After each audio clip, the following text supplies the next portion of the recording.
এ বদনাথ, আমরা যে মানে গ্যাস সারি পা দিয়ে আর কি, এ পাদলে একটা রচনা কদিকে পারিস কিনা? পাকস্থলীতে লুকিয়ে থাকা বায়ু বা বাতাস বিশেষ প্রক্রিয়ায় বায়ুপথে নির্গত হওয়াকে পাদ বলে। পাদ হচ্ছে মানব জাতির অতীব জরুরি একটা পন্থা। পৃথিবীর ইতিহাসে আজ পর্যন্ত কোনো বাপের বেটা বা বেটি নাই যে তাই পা দেনি। পাদ সবাই মারে। যুক্তরাষ্ট্রের প্রেসিডেন্ট থেকে শুরু করে রানী এলিজাবেথ, বিখ্যাত নায়িকা শাহরুখ খান, সালমান খান, টম ক্রুজ থেকে শুরু করে সোগলি, অ্যাঞ্জেলিনা জোলি, কি কমো সোগলি পাদ দেয়। বিশেষজ্ঞদের মতে পাদ চার প্রকার।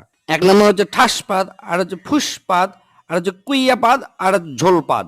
এক নম্বর ঠাসপাদ হচ্ছে মানুষের আবেগ নিয়ে খেলা করে, ওটা হচ্ছে ঠাসপাদ। এল্লাপাদ সাধারণত হরেক রকমের মন মাতানো সুরের সাথে নিজেদের আগমন ঘটায়। শব্দ দূষণের অভিযোগ পাওয়া গেলেও এই পাদ বেশিরভাগই বিনোদন দেয়।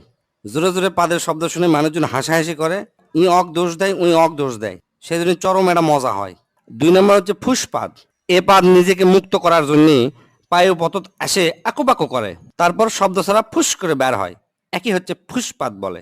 এল্লা পাদের কোনো সাধারণত অস্তিত্ব নাই, গন্ধ সঙ্গে এল্লা হচ্ছে অস্তিত্ব খুঁজে বের করা লাগে। এল্লা পাদও পরিবেশ দূষণ করে থাকে। তিন নম্বর হচ্ছে কুইয়া পাদ। এই পাদের অপর নাম হচ্ছে চোরাপাদ। মেলাক্ষণ সময় পায়খানা আটকে থাকার পর যে পাদ বের হয় ও কি কয় হচ্ছে যে কুইয়া পাদ। হিরোশিমার থেকেও বেশি ভয়ঙ্কর এই পাদ।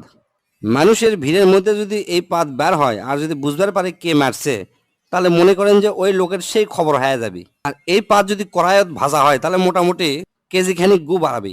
এক কথায় পায়খানার পরিবর্তে এই পাদ মারা হয়। মারলে মিচ্ছানা বেশিক্ষণ টিকে থাকা যায়। চার নাম্বার এবং শেষ হচ্ছে ঝোল পাদ। সাধারণত মানুষের ডায়রিয়া বা পাতলা পায়খানা হলে এই পাদ হয়। চলাফেরা করার সময় পাদ দেওয়া মিচ্ছানা ঝুঁকিপূর্ণ। মিচ্ছানা নয়, ভালোই ঝুঁকিপূর্ণ। রিক্স নিয়ে পুক করে পাদ মারবেন, মনে হবে যে পাদই মারমো, কিন্তু তা নয়, পাদের সাথে ঝোল বের হয়া প্যান্ট ট্যান্ট সব হলুদ হয়ে যাবে। এই পাদের শব্দ সাধারণত ফ্যার ফ্যার ভ্যার ভ্যার। এক কথায় মানব জীবনে পাদের গুরুত্ব অপরিসীম। পাদ যদি মানুষ না দিবার পারল নি, তাহলে মানুষের পেটের মধ্যে মিথেন গ্যাস জমা হয়ে গেল নি, এক সময় মানুষ মহাশূন্যে উড়ে চলে গেল হয়নি। এই পাদের আর একটা সমস্যা আছে, সেটা হচ্ছে কি, পাদ মারলেও বোঝা যায় না যে এর সাথে ঝোল বাড়ালো কিনা। মানুষকে আবার জিজ্ঞেস করা লাগে, আচ্ছা ভাই পাদের কি ঝোল হয়? তাই যদি কয় হ ঝোল হয়, তখন তাই মনে করবি আমি মনে হয় হাগিয়ে ফেলে দিছি। আবার মনে করেন যে হাঁটতে হাঁটতে চিন্তা করছেন যে পিছন দিকে ঠান্ডা লাগিচ্ছে বা প্যান্টটা ভিজে গেছে, তখন মনে করবেন যে এই পাদের থেকে ঝোল বাড়াছে।